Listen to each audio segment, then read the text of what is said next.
Yes, good morning all. We are going to start a new topic, issue of shares.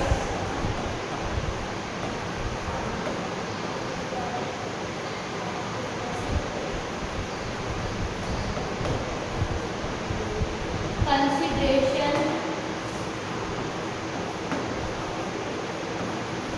other than cash.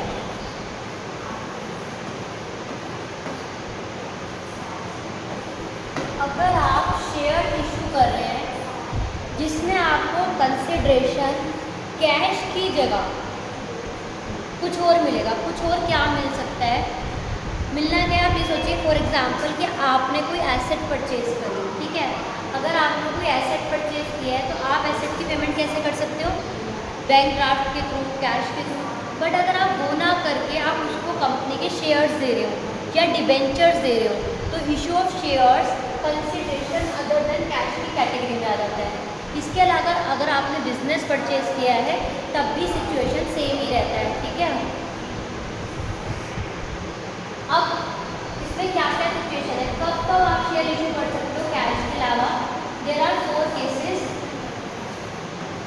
First case कि आपने कोई asset purchase किया है, ठीक है, कोई एसेट परचेज किया है, उसके बदले आपने शेयर्स इशू करे।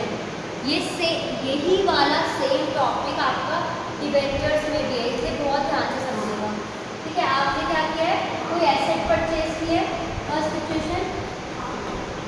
सेकेंड सिचुएशन कि आपने पूरा का पूरा बिजनेस परचेज किया है, उसके बदले आप शेयर दे रहे हैं अपनी कंपनी के।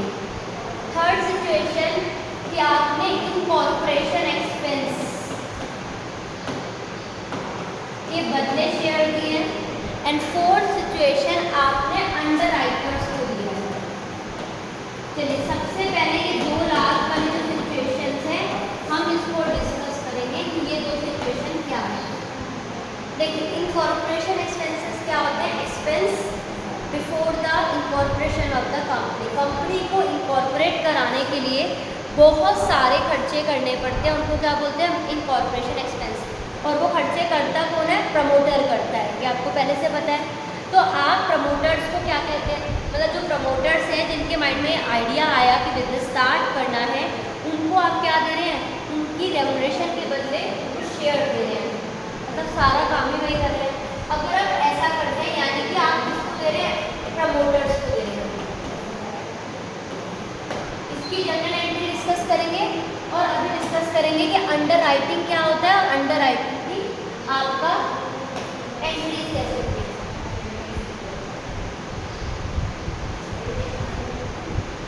ठीक है।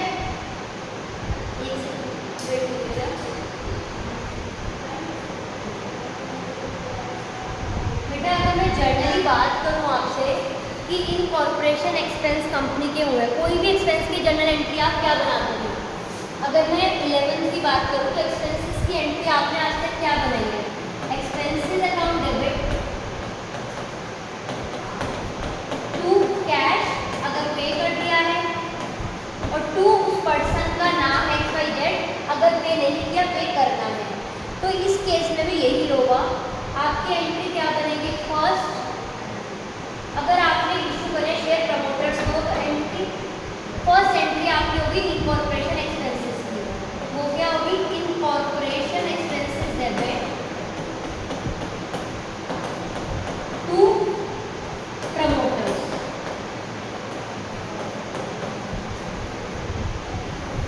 ये किस चीज़ की एंट्री है, expense debit to the creditor, मतलब जिसको आपने तो खर्चा देना है वो, क्योंकि हम पहले ड्यू करेंगे फिर पे करेंगे, ठीक है। तो सबको सेकेंड एंट्री क्या बनेगी आपकी, जब आप इसको पे करोगे तो क्रेडिटर खत्म कर दो इस तरीके से। यस बेटा, यस बेटा बोलिए।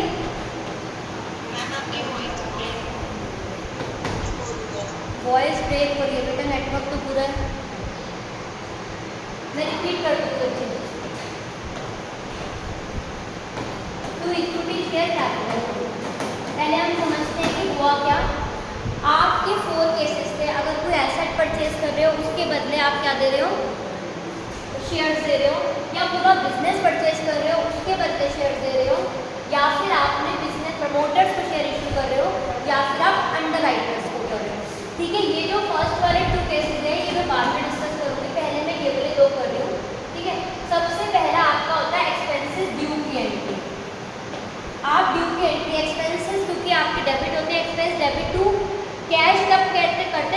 कर देते हैं। अभी फिलहाल क्या है, हमने एक तरीके से उधार मान के चलेंगे, ड्यू की एंट्री बनाएंगे। तो हमने किया incorporation expense debit to promoters. First entry आ जाएगी, आपको दिया होगा कितने का एक्सपेंस है। फिर जब आप उसको पे करोगे प्रमोटर्स को, आप पे क्या कर रहे हो, उसको पैसे न देके आप दे दो इक्विटी शेयर, ओनर बना रहे हो। तो एंट्री हुई promoter debit to equity share capital. अगर आपको मैं जनरली बताऊं, इस एंट्री को इस तरीके से समझते हैं। अगर मैं यहाँ प्रमोटर से प्रमोटर डेबिट क्रेडिट को कैंसिल कर दूँ, तो एंट्री आई incorporation expenses debit to equity share capital. That means हमने इनकॉर्पोरेशन एक्सपेंस के बदले शेयर इशू करे, यानी कि हमने उनको ओनर्स बनाया। ये जो एंट्री समझ में आ रही है बेटा, एक एंट्री आपकी ड्यू की है और एक एंट्री किसकी है, आपकी पे की है। पे क्या कर रहे हैं आप उनको कैश ना पे करके आप उनको पे कर रहे हैं इक्विटी शेयर्स, आप उनको ओनर्स बना रहे हैं। अगर आप ओनर्स बना रहे हैं तो इसलिए आपने क्या किया, इक्विटी शेयर कैपिटल को क्रेडिट कर दिया।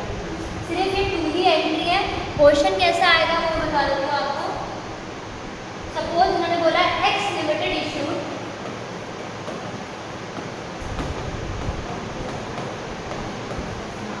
5,000 equity shares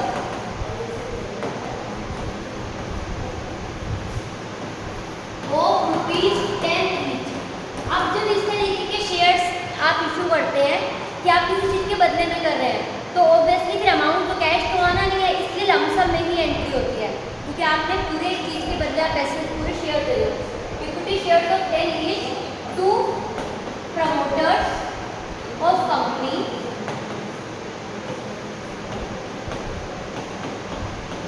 on etcetera etcetera etcetera. कब इसकी क्या एंट्री आपके हिसाब से होनी चाहिए, कोई बताएगा मुझे? अगर एक एक्स लिमिटेड ने 5,000 इक्विटी शेयर जो कि 10 रुपीज का एक था प्रमोटर को दिया। प्रमोटर कौन होते हैं, जो कंपनी को इनकॉर्पोरेट कराते हैं, यानी कि इनकॉर्पोरेशन एक्सपेंसेस को बेयर करने के लिए आपने उनको पे किया है। ठीक है, तो एंट्री क्या होनी चाहिए आपकी, incorporation expenses debit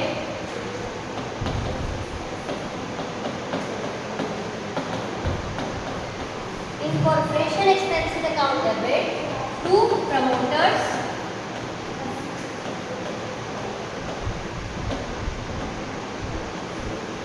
and then promoter debit to equity share capital account।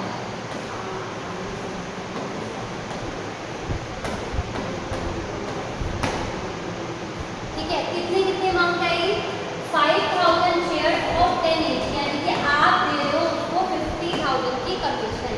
तो यहाँ पर आ गया 50,000 और ये 50,000, फिर यहाँ पर भी 50,000 ड्यू थे एंड 50,000।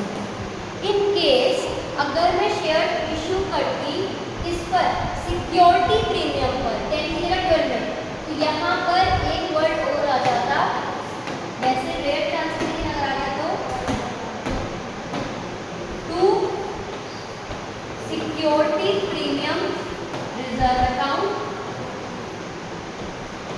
और यहाँ पर अमाउंट क्या आ जाती है, फिर आपको रिवर्स एंट्री करनी पड़ती है। 50,000 इंटू 2 यानी कि 10,000 यहाँ पर आ जाता, 60 आपका ये हो जाता और 60 ही ये दोनों हो जाता। अब आप कहोगे कि हाँ आपने ये क्या कर दिया, कुछ नहीं किया बेटा, 10 की जगह 12 का शेयर है, यानी कि 5,000 इंटू 12 रुपीज़ आप एक तरीके से उसको रेगुलेशन पे दे दो 60,000, तो 60,000 की ये आपकी एंट्री होगी। ये केस कौन सा था, when we issued share to promoters, किसके लिए, फॉर इनकॉर्पोरेशन एक्सपेंसेस। अब क्वेश्चन आपको प्रमोटर्स बोलेगा, आपको खुद याद रखना है कि ये किस चीज़ की होती है, इनकॉर्पोरेशन एक्सपेंसेस की होती है। ठीक है, आपकी बुक के क्वेश्चन करवाएंगे, आप एक बार देख लीजिए, इसमें कोई डाउट है तो पूछिए। चलिए, कोई डाउट